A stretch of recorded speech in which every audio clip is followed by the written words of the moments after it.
Hi boys and girls, today you're going to be creating a creative critter or an ugly doll, whichever one you choose. I have some examples here to show you to get you inspired and be thinking. You're going to be using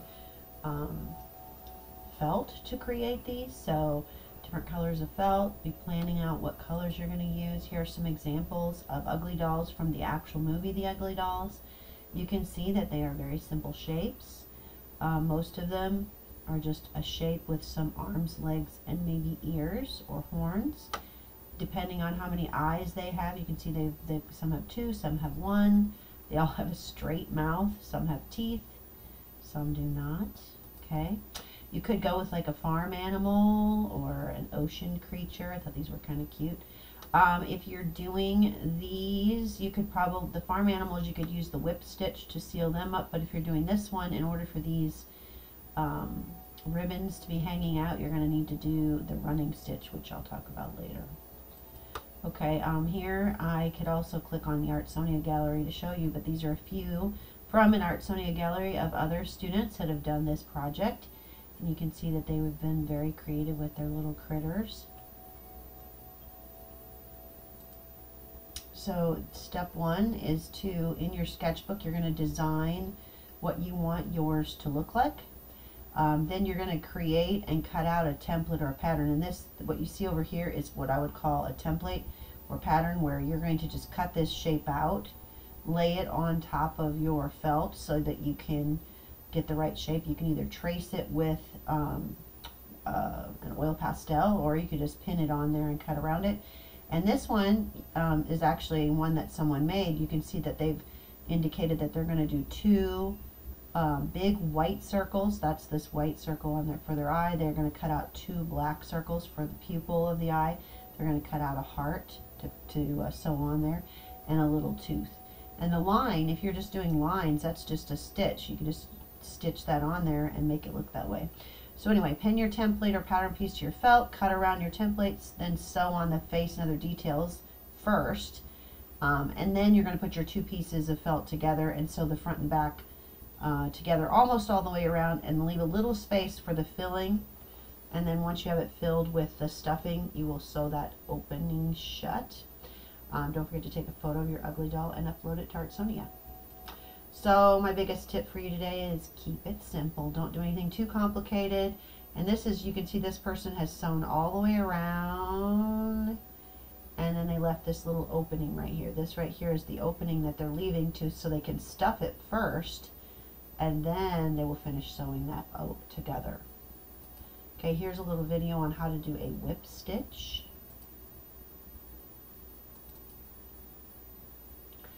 Oops, didn't mean to get that too big. There you go.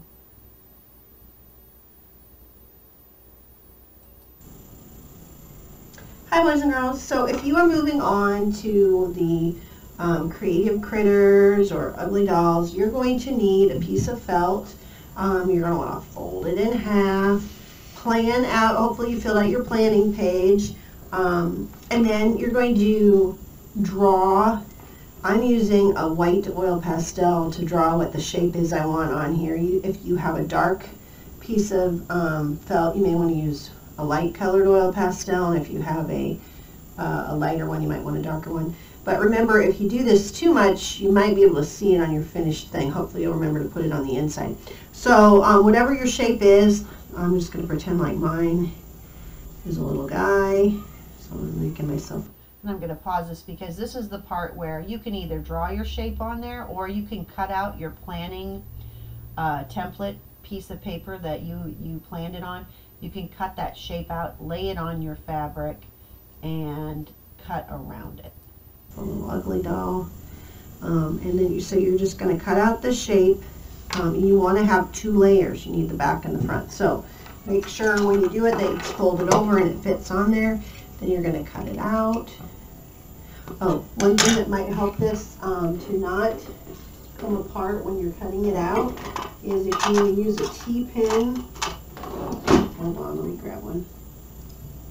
Okay, I have these pins. They're called T-pins because they kind of look like the letter T. If you want to put one of those in the middle, you just poke it in and out, and you just leave it in the center. And it's kind of like something to help pinch those together so they don't move around on you. It helps me a lot. Then I can do this. You still want to make sure that the outside pieces are together, but at least the middle isn't going to shift around on you. And then you're just going to cut around your line. Now when I go to sew this whole thing together, I'm going to consider this the inside because I don't want to see this white line. And you'll want to think about that too when you start doing your face or whatever, you know, if you're doing a tummy or paws or whatever you're going to do on yours. Okay, so once you have that done, you can take your T-pin out. And this is going to be the back side or the inside, so I'm going to flip that over like that. And I'm going to set this one aside for now, and I'm going to do any of the stitches I need to make the face, or if you're going to do a stomach, whatever stitches you want to put on it, okay? Now I've kind of jumped ahead for you so you don't have to wait and watch. And I did this little guy, okay? The stitch that we're going to do to close them all up, once you have your whole design on here, then you're going to put the two sides, two pieces together, like so, lay them together, and you're going to tie a knot in your thread. And I started underneath here. So my knot would be inside. And then for the whip stitch, all you do is, remember how I told you before, don't go around the outside of the pool? Well, for the whip stitch, you want to do just that. You want to keep going around the edge. So I'm going to go to the back, come up, and see how it's going to make that. Now, if you don't want this to show, then you would pick what color. I'd probably pick a dark green yarn so that this didn't show, okay? And then you're just going to keep poking it through and pulling it tight. So I'm whipping around the edge, and then I'm going to come right back up next to my other stitch here, right there. And then when I pull it tight, you'll see it get snug in right around there. I'm just going to do that all the way around, but I'm going to leave a little space, okay? I think for me, since I started here, that means my opening is going to be right here. I'm going to leave this open. Once I get to about here, I'm going to stop and I'm going to stuff it full of stuffing, and then I'll continue sewing it shut, okay? So you want to get it most of the way around, I would say 3/4 of the way.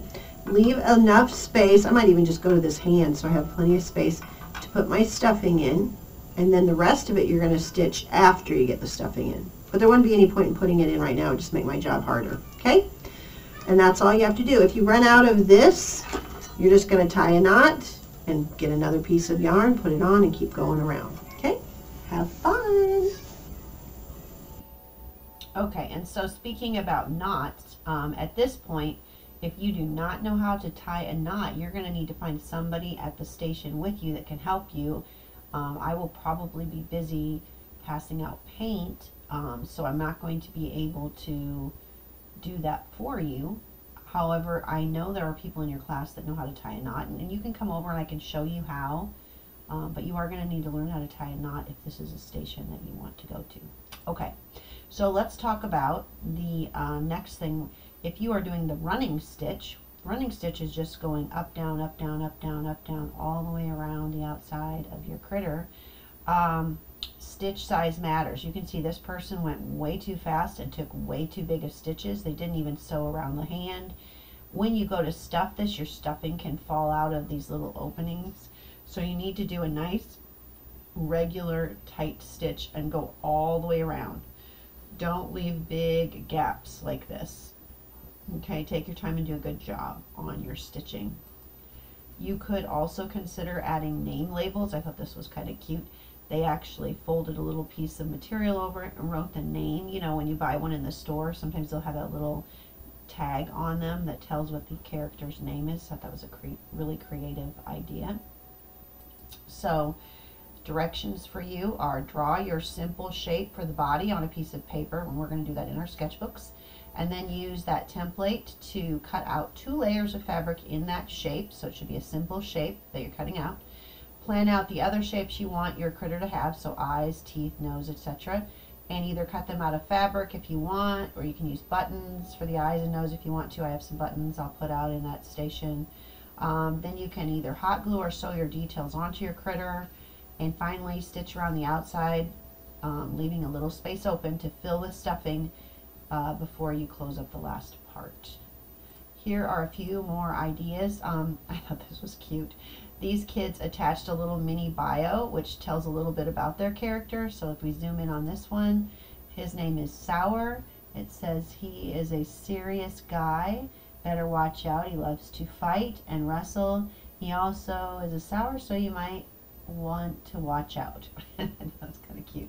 Here's another one, Bubble Cat. So they named theirs Bubble Cat, and then wrote a little story about Bubble Cat. One day Bubble Cat was playing in space when all of a sudden a space, I can't really read that very good, but do be sure and write neatly or clearly so that people can read your story if you do this.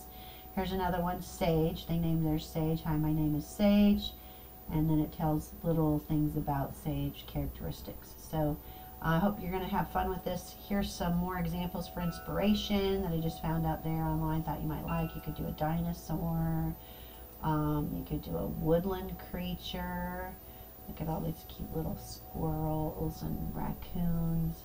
That was adorable. So just be creative and have fun. Also be sure you put everything away correctly when you are done today back into the station box. Okay? Have fun.